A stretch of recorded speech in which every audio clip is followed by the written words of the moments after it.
Welcome to another episode of WTF. Welcome to Friday, and it's the spinoff series from Parenting Teens Advice Redefined for today's complex world. I'm so glad you're all here. Thank you, thank you, thank you. And today's episode is going to be all about failure.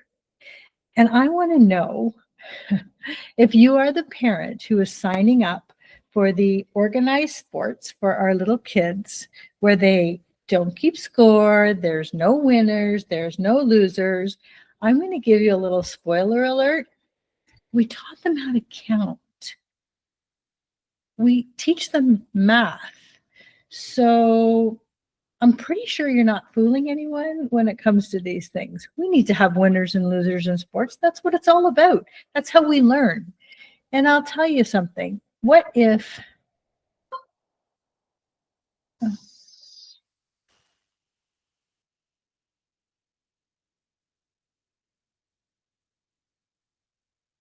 let me see here. So WTF means there is no editing and it's totally uncut. And so we are just going to keep on keeping on.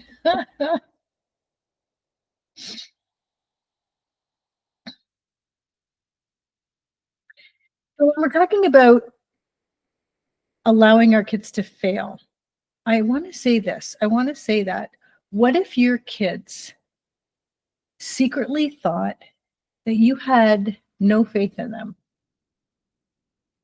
because you just keep diving in and fixing the problem and covering it up and giving them the Band-Aid because you feel bad. We don't want our kids to feel hurt. We don't want them to feel like they failed. But what if failure was just data? What if we were able to say to our kids, that's okay. You know what?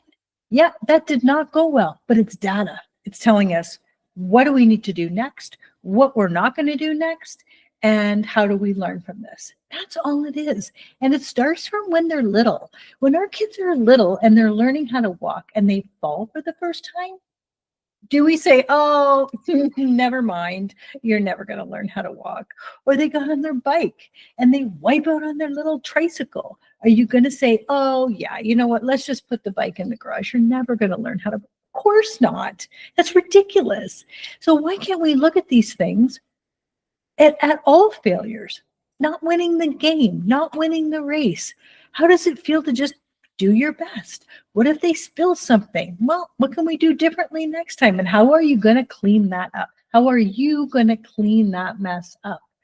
If you got the wrong answer, what do we do to get the right answer? If you're not chosen or you're not included in something, well, how does it feel when you feel left out? Well, you know what? Maybe you're not left out. Maybe it just didn't work this time.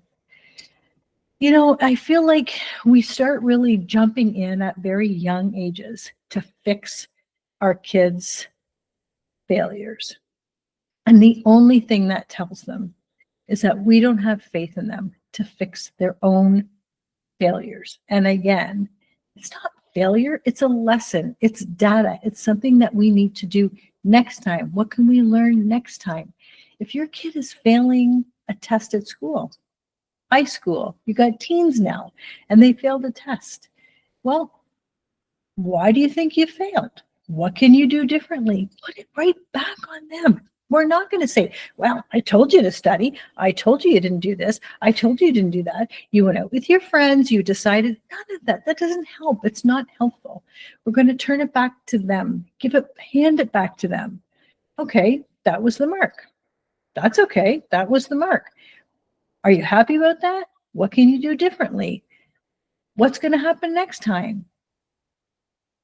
Are you going to get to rewrite it? Maybe not. Maybe that's your mark. Maybe that's your mark. But in my experience teaching, many parents would come to the school and insist on a rewrite, or they weren't feeling well, or things weren't going well at home, or you know what? They didn't get a great mark. That's just the way it is. And how do we move forward?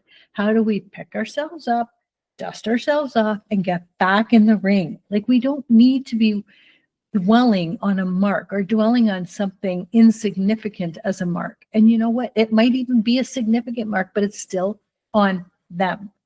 If they are rejected from something, if they're cut from a team, how do we help them through that? Okay, I know, I understand that sucks. That sucks. We can totally empathize with them. That sucks. And we can even add in, I remember when I got rejected here, or when I screwed this up, or when I didn't do well on this. We can totally add in our own stories and be vulnerable. Yeah, I failed here too. But you know what? It's the way it is. You know what I learned from it? I learned I'm going to do this. I learned I'm going to do this. And learned I don't want this. I learned I do want this. Like, how helpful is that? You know what happens is when we start diving in and fixing things for our kids, we would have parents coming in and teacher shopping, like literally teacher shopping. Oh, my neighbor's friend's daughter's cousin had this teacher, and we don't want that teacher for math this year. We want this teacher. Well, guess what? What skill are you teaching your kid by fixing who their teacher is in the class? They might not be a great teacher. They might be the most amazing teacher your kid will ever have. And they might not be the best teacher. But what's going to happen when your kid goes to a part-time job, their first part-time job? They don't like their supervisor. What's going to happen with their supervisor? You're going to go in and have a meeting with their supervisor because they don't like them? That's not happening. Instead, we're giving them the skills to deal with everybody, to manage their emotions and manage how they work with everybody. They're going to deal with different personalities their whole life. If we're diving in and fixing these things, I don't understand how they're going to learn from that. They're not going to learn from that. They're going to figure out that somehow, some way, someone is going to go in and fix that for them. That's not going to happen.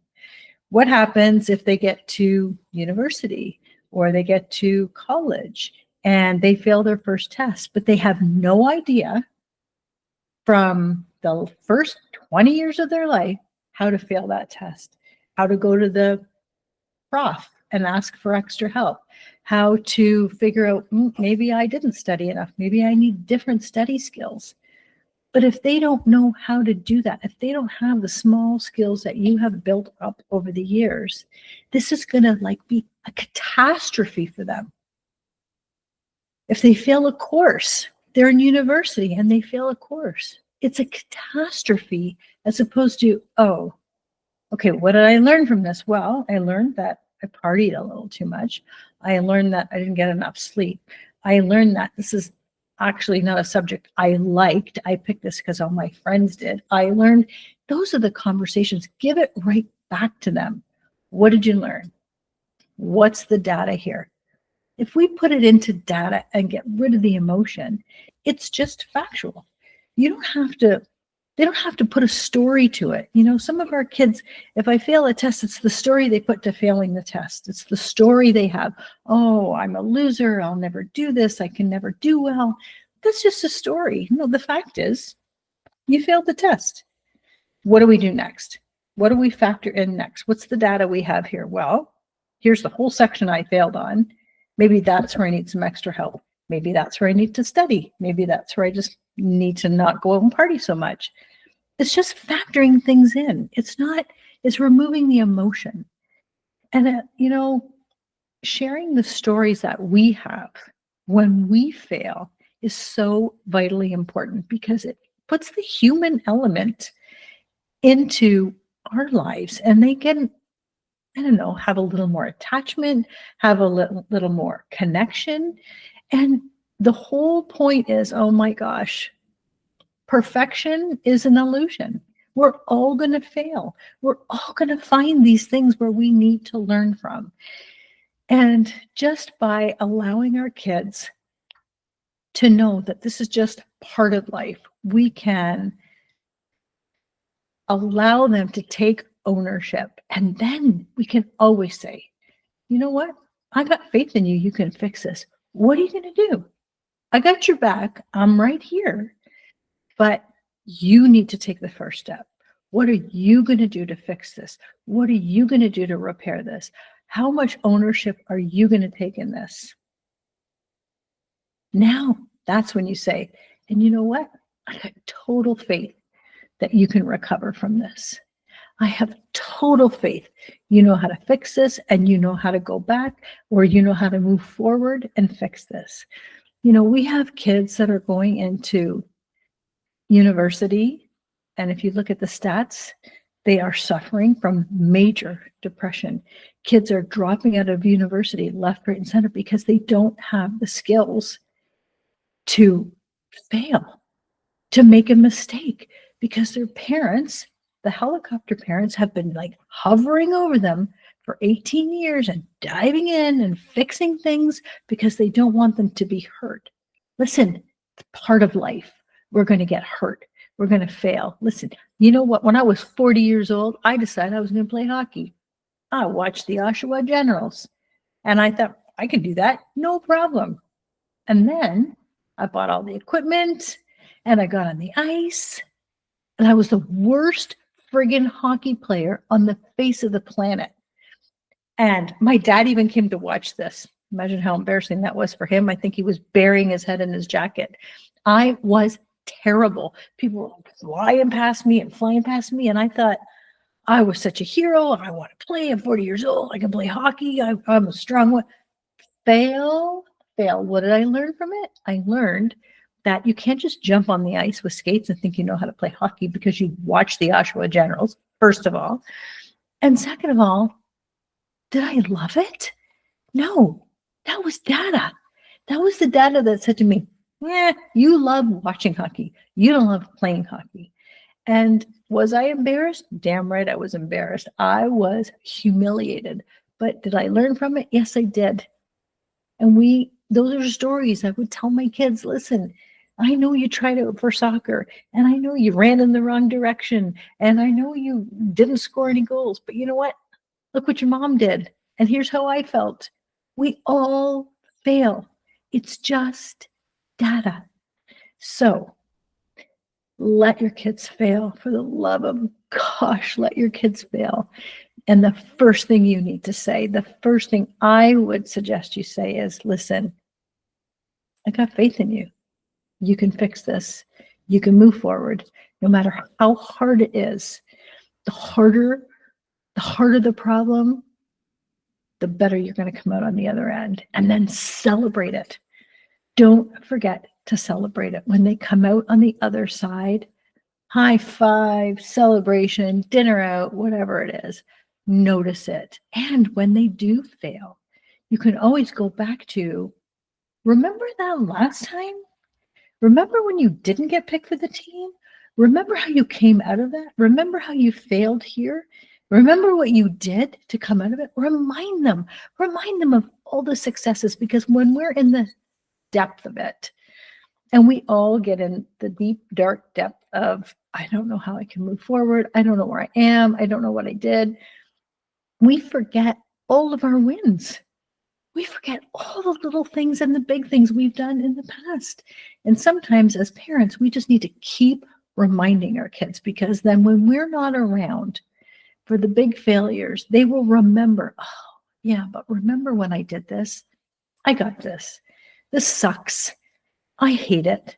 And we can empathize with that. Buddy, I know this sucks. I hate that you are feeling this way. What are you going to do?